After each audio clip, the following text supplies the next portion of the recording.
Masacre de Trujillo.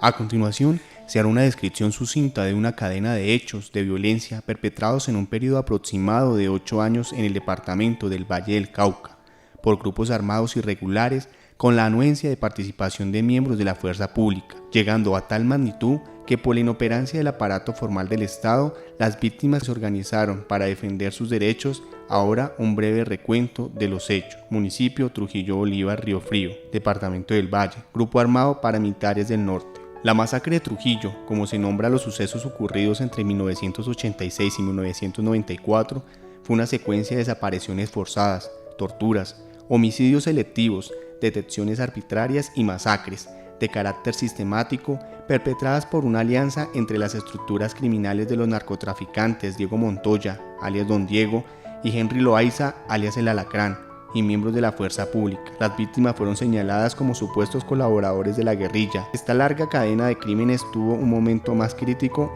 entre marzo y abril de 1990, cuando los hombres de Don Diego desaparecieron a varias personas en el corregimiento de La Sonora y asesinaron al sacerdote y líder comunitario Tiberio Fernández. Murieron 245 personas a lo largo de todo este periodo. El padre Fernández fue mutilado de pies y manos, castrado, decapitado y lanzado al río Cauca por denunciar la barbarie que se había tomado en Trujillo. La crueldad de las torturas que sufrieron varias de las víctimas fue replicada por los paramilitares en varias zonas del país. El uso de las motosierras para desmembrar a las víctimas estando todavía vivas, los hierros candentes introducidos en los cuerpos y la aplicación de sal en las heridas abiertas, la asfixia con chorros de agua, el martilleo de dedos y el levantamiento de las uñas. Muchas de las muertes de la masacre de Trujillo siguen en la impunidad. La denuncia de las víctimas ante las instancias judiciales nacionales se apoyó en gran medida en la información aportada por Daniel Arcila Cardona, uno de los criminales. Arcila Cardona estuvo en el lugar de los hechos y fue desaparecido forzosamente en 1991. Pese a su testimonio y las numerosas pruebas aportadas,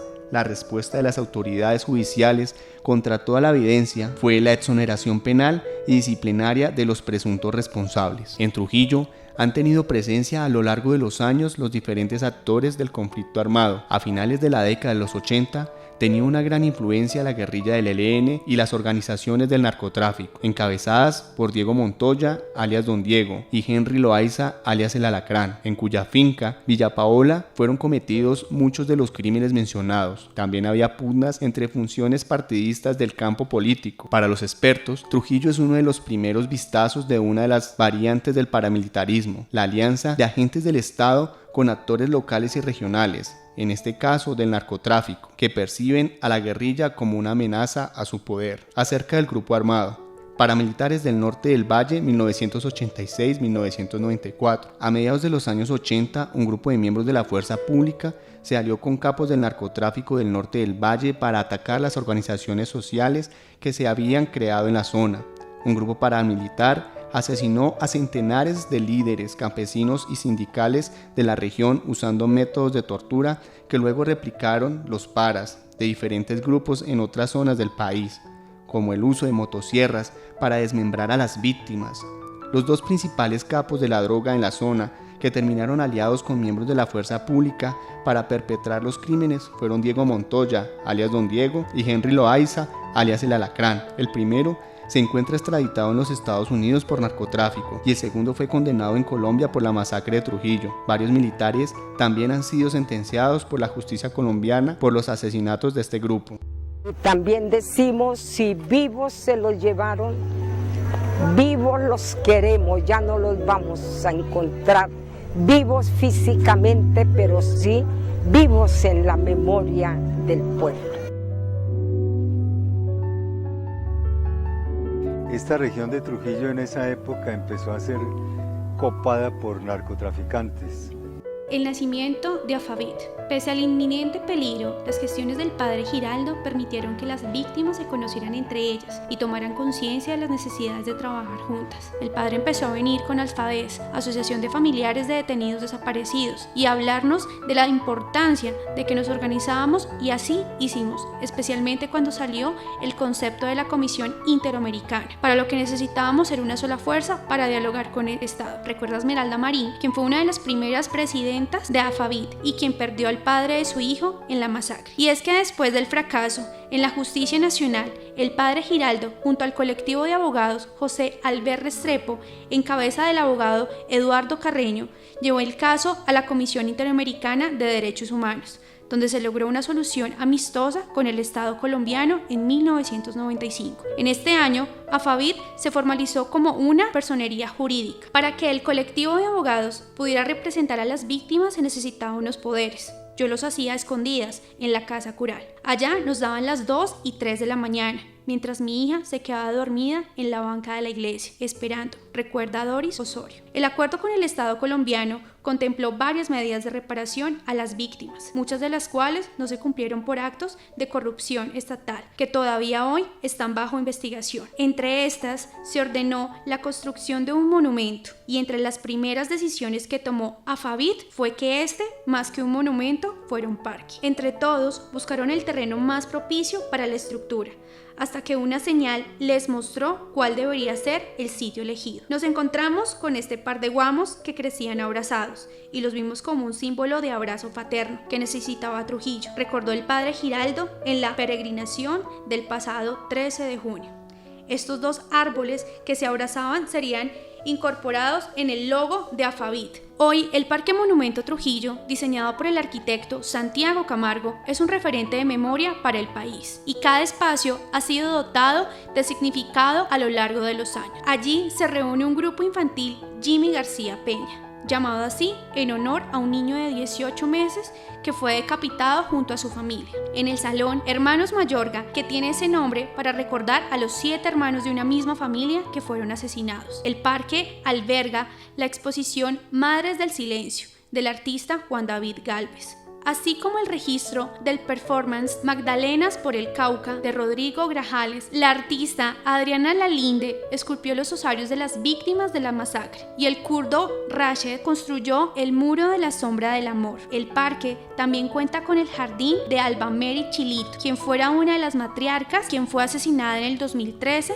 en extrañas circunstancias. Los acompañantes. Pero con la creación de Afavit empezaron las amenazas y no han parado desde entonces, como lo cuenta Esmeralda Marín. Yo quedé como presidenta luego de que la persona que tenía a cargo tuviera que salir del país por amenazas. A mí también me intimidaban y me tuvieron que poner escolta. Me ofrecieron irme exiliada, pero yo no quise dejar a mi familia, dice. En ese contexto llegaron Carlos Ulloa, Estela su esposa y su hijo Jerónimo alrededor del año 1996 bajo la figura de acompañantes enviados por la Comisión Interesclesial de la Justicia y Paz. Andaban en un jeep destartalado modelo 54 visitando a las víctimas por todo el municipio. Les dictaban clases de tai chi y de meditación, hacían talleres de mimos, pintura y teatro. Lo que pasó aquí fue un golpe muy duro. Se cortaron muchas puntas del tejido social, mataron al que jugaba mejor fútbol, al serenatero, al sombrerero, al que recogía la leche, despuntaron a toda la sociedad por todo lado, recuerda Ulloa y agrega: cuando llegamos la gente no podía decir ni siquiera que eran familiares de víctimas. Vinimos a prestar este instrumento para que nos llenara de lágrimas y moco, dice mientras se señala el hombro. Sin embargo, solo pudieron estar allí menos de 2 años porque también fueron amenazados. Fueron reemplazados por otras personas que también llegaron a poner su granito de arena, como la hermana Maritz Trigos y Teresita Cano, que hasta hoy han estado acompañando el proceso de Afavit. Ellas y las nuevas directivas de la organización han continuado con el trabajo de memoria y resistencia que emprendió el padre Giraldo hace 25 años. La cadena de esfuerzos y voluntades en esta tarea no se detiene y el futuro de esta organización pareciera estar en manos del grupo de niños y jóvenes que han empezado a vincularse al proceso y que deberían sumarse a ese grupo de sacerdotes, abogados, arquitectos, artistas, religiosas, amas de casa, campesinas y secretarias que arriesgaron su vida para que la verdad de Trujillo saliera a flote y para que Afavit hoy sea ejemplo nacional e internacionalmente. Les contamos que el Estado le pidió perdón a los familiares de las víctimas de los hechos violentos de Trujillo en el Valle del Cauca y Carlos Gutiérrez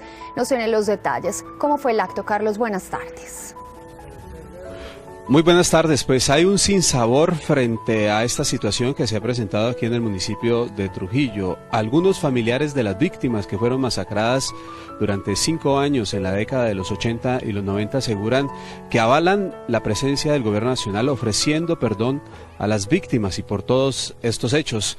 Otras consideran que eso no es suficiente porque hasta el momento, después de 25 años, aún no han sido condenadas las personas responsables de estas masacres. La Comisión Interamericana de Derechos Humanos se pronunció al respecto en el año 2016 para finalmente proporcionar medidas que permitan resarcir el daño infligido a una comunidad que se ha caracterizado por su resiliencia y espíritu de reconciliación y principalmente un incansable deseo de búsqueda de la verdad y la justicia.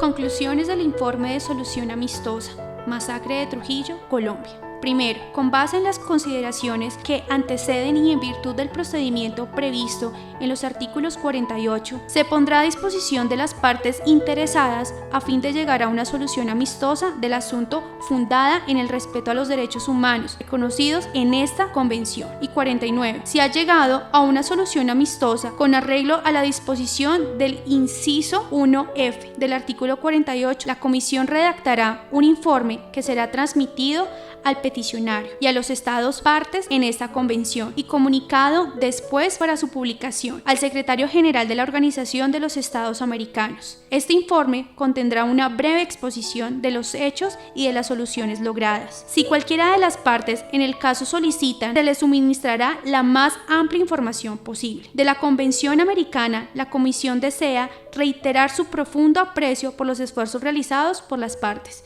y su satisfacción por el logro de una solución amistosa en el presente caso, fundada en el respeto a los derechos humanos y compatible con el objetivo y fin de la Convención Americana.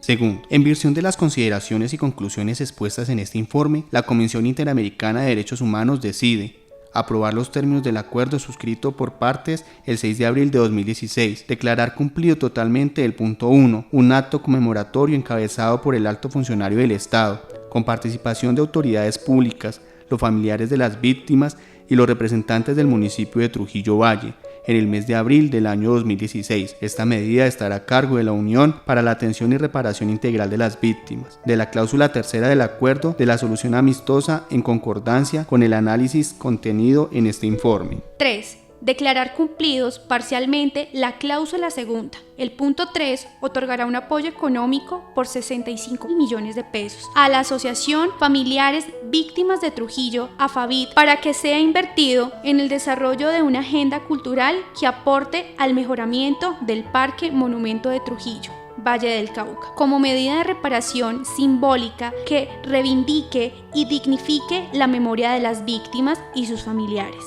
Esta medida estará a cargo del Ministerio de la Cultura, entidad que realizará seguimiento a la inversión de los recursos. Adicionalmente, el Ministerio de Cultura se compromete a gestionar con la Secretaría de Cultura de la Gobernación del Valle del Cauca un monto por 25 millones de pesos para apoyar a AFAVIT en actividades de memoria. Estas medidas tendrán en cuenta a los familiares de las víctimas que fallecieron por pena moral y su implementación será concertada con los familiares de las víctimas y sus representantes. De la cláusula tercera y el punto 1, reparación pecuniaria, el Estado se comprometerá a indemnizar mediante el procedimiento establecido en la Ley 288 de 1996 los perjuicios inmateriales y materiales a que haya lugar a favor de los familiares directos de las víctimas, que se reconozcan en las investigaciones número 040 que cursa por los hechos en la Fiscalía 17, especializada de la Dirección de Derechos Humanos y Derecho Internacional Humanitario, que aún no han sido indemnizados por la jurisdicción contencioso-administrativa. Esta medida se hará efectiva una vez se homologue el presente acuerdo de solución amistosa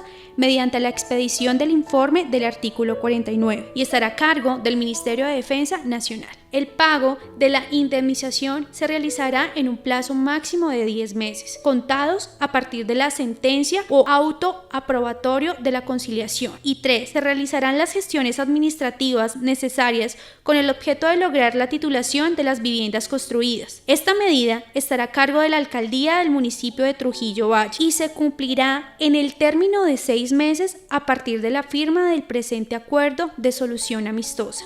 El seguimiento al cumplimiento de este compromiso estará a cargo de la Consejería Presidencial para los Derechos Humanos. De la cláusula cuarta, así como la cláusula quinta, el Estado, a través del Ministerio del Interior, se comprometerán a continuar brindando acompañamiento y asistencia técnica al municipio de Trujillo Valle en la construcción, actualización y seguimiento al Plan Integral de Prevención a violaciones de derechos humanos e infracciones al derecho internacional humanitario, realizado en el municipio de Trujillo Valle, del acuerdo de soluciones amistosas en concordancia con el análisis contenido en este informe. Cuarto, declarar pendientes el cumplimiento al punto 2 de la cláusula tercera, un documental audiovisual sobre los esfuerzos realizados por los familiares de las víctimas en la búsqueda de la verdad y justicia a lo largo de los años. Adicionalmente, este documental deberá reivindicar la memoria de las víctimas y de sus familiares. El documental tendrá una duración de 45 minutos y su realización comprende la producción, presentación y proyección en un canal público nacional. Esta medida estará a cargo de la Consejería Presidencial para los Derechos Humanos. Y el punto 2 de la cláusula cuarta, el Estado se compromete a realizar un acompañamiento a las víctimas del presente caso, con el fin de que logren acceso a los planes, programas y proyectos en materia de asistencia y reparación que ofrece el Estado colombiano, mediante el modelo de atención, asistencia y reparación integral implementado por la Unidad para la Atención y Reparación Integral de Víctimas. Se incluirá en el registro único de víctimas a los familiares directos de las víctimas reconocidas